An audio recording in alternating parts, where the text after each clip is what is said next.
Hello and welcome back to the Break It Down podcast, where the goal is to take common sayings and bring the Bible into the conversation, because I want people to remember that the Bible is relatable. So today's saying is going to be the jack of all trades. Now this is the original sayings. There are some extensions to the saying.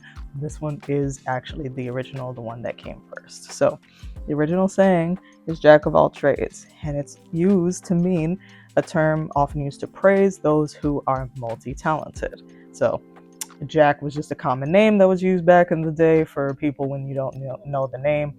It's Jack. Your name is Jack. Who are you? That Jack over there.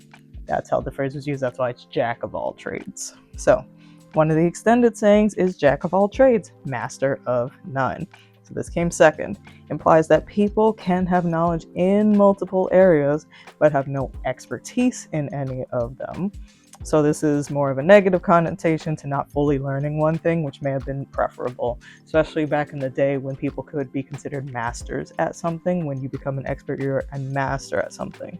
So that was also valued, and this version of the phrase is supposed to be negative in connotation, saying, oh, you haven't mastered anything, you just know a little bit about a lot.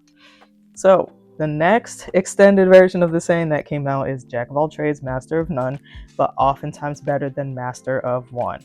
So this is implying that knowledge in many areas, even without expertise in any of them, is generally preferable to expertise in a single area. So these are the phrases.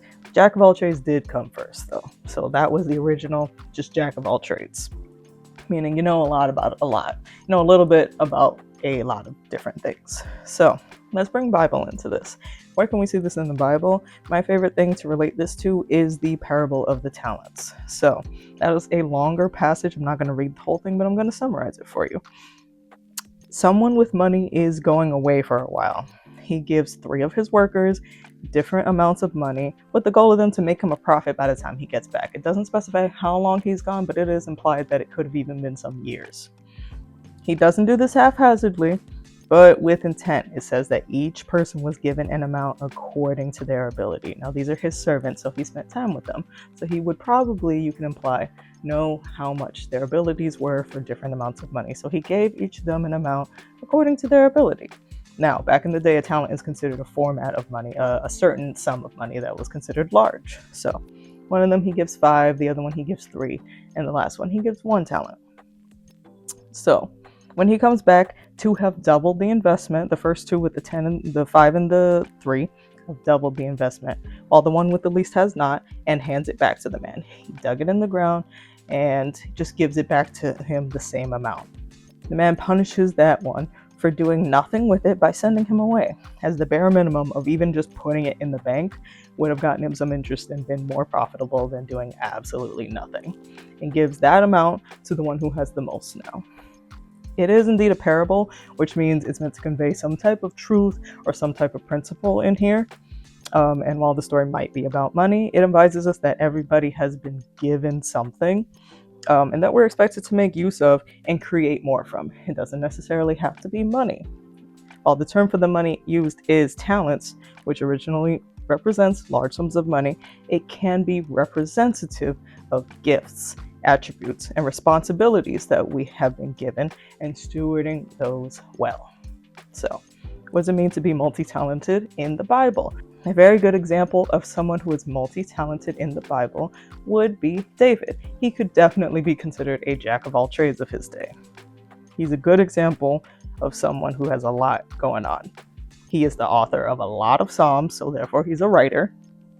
He was a shepherd, and then later we see that he is a leader. That means he watched the sheep.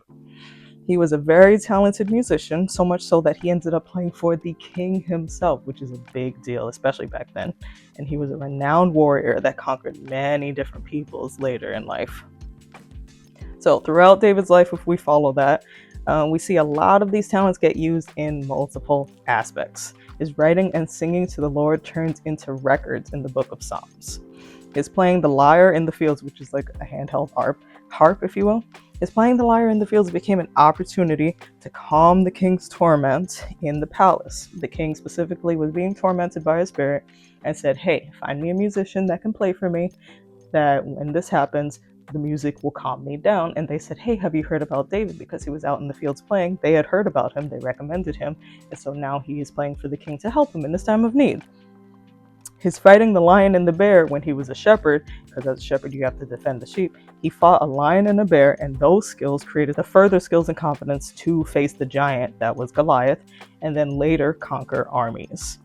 His shepherding of sheep in the field showed him how to care for his people once he became their king. Later on, he does go on to become the second king of Israel. Each of these skills evolved over time. He didn't just start off as the best writer in the world. He was just doing it unto the Lord, and eventually it developed. He didn't start off playing for the king. He was just playing in the fields. Eventually people heard him and he got the king's audience. He didn't start off beating Goliath. He started off using the skills that he had to defend his sheep, and eventually he used that to beat Goliath and then further armies. So over time, from being honed in private, these skills developed until the Lord allowed them to become public works. Now, the goal is not always supposed to be that it should be showcased in public, but to give God glory with what you have. So, being a jack of all trades, I would say, is good. Getting skills is good. The goal is to do our best so that God gets the glory out of what we do, whether it ends up being publicized or not, just to give God glory. Colossians tells us, whatever you do, work heartily as for the Lord and not for man. We don't do that by staying still and burying our talents like that other guy did, but by developing. You might not know what skills you should develop, but you can start by trying something and putting your effort into it. Not just trying something saying, I tried. Put your actual effort into it, doing like you're doing it for the Lord. Even if it's just that one presentation for work, even though you might hate that job, try putting your full effort into it. As if you're not doing it for that manager you don't entirely like, do it as if you're doing it for God. Just because it's not about God per se, doesn't mean that you shouldn't do it well. God calls us to do everything that we're doing well and as if we're doing it for Him. So change your perspective on these things, to do the things for Him, and He's going to help you to do it. So that's it for the Jack of All Trades. Thank you for coming, and see you next time.